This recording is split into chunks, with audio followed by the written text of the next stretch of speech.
Hi, Sue Lawson here at WEVA 2012 with the good people at Marshall Electronics.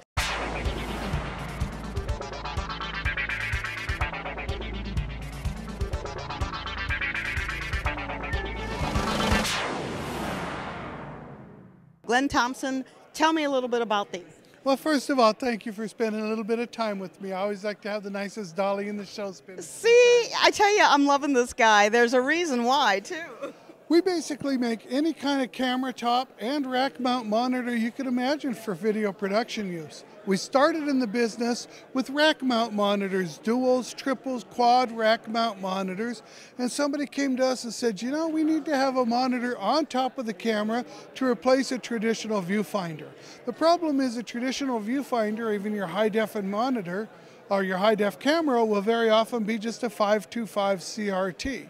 So we decided to come up with fully featured monitors for every price range that really help you take everything from just a quick little DSLR all the way up to a high-end F65 Sony camera. Amazing. So show me, walk me around here. On the bottom end, we have just a basic HDMI input monitor. These are focus assist monitors only. So they're going to give you a much bigger, crisper picture than you're going to get out of your standard viewfinder eyepiece monitor. You'll see with the eyepiece, you now have the flip-up eyepieces, and you have a hard time really getting into focus on them. Then, from there, we move up to our modular monitors. So the modular monitors, we're realizing that in the HDMI world, you still might need an HDSDI output. Or you might need a monitor that does both. Today I'm shooting HDSDI, tomorrow I'm shooting HDMI, and who knows what standard they're going to come up with next. So these modules come off on and off at the back. We have modules HDSDI, HDMI, and transcode modules. So you could take a 5D camera and get an HDSDI output of it. This is amazing. And because we've got a lot of different options here on the front. So some of the features are false color, our zoom. This is pixel to pixel zoom there. False color allows you to look at different IRE levels. We have a waveform monitor as well. Then we also have different markers for different settings for safe area, 4x3 protect, and a few different power saving options. All the knobs and buttons that you expect on any other TV. So we have quite a few different menus to choose from: scaling, cropping, adjusting, aspect ratio, pixel to pixel, DSLR presets. So those are all in the menus, but what we can do is we can assign these to these 4 user presets. So for example, this one is a zoom. This will help your focus. We have a peaking filter that now you can see, gives you a nice line on what you're focused in on. So the peaking filter. Then we also have different markers. So this will give you a 4x3 protect.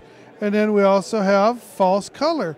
This will give you an IRE level of exactly what the IRE levels of the picture are, much less a waveform monitor, which of course is available to be turned on and off. Let's go back to the menu for a moment, because you have a lot of other options there. Let's kind of take a look at some of those.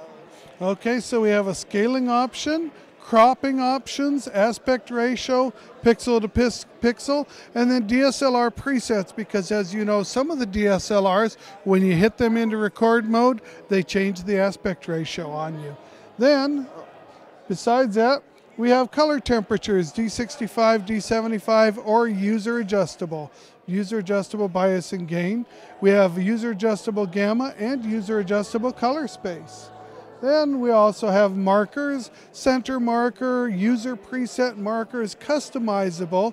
You customize the line width, you customize the transparency. So if you have a shot that you want to keep the logo in the one little corner, you know where that logo is. Then filters, we have check field, which is RGB values, the false color we showed you. Peaking, of course, is for focus assist. Then we also have a clip guide as well. The clip guide would let you set a certain IRE level that you don't want to go above or that you don't want to go below. So you can see this is a fully featured monitor for under $1,000. This is what was absolutely amazing. I mean, I had no idea that this little gem was so fully packed. Well, we have been in this industry. Basically, we invented the camera top monitor market the same way as we invented our rack mount monitors, which we'll show you in a minute.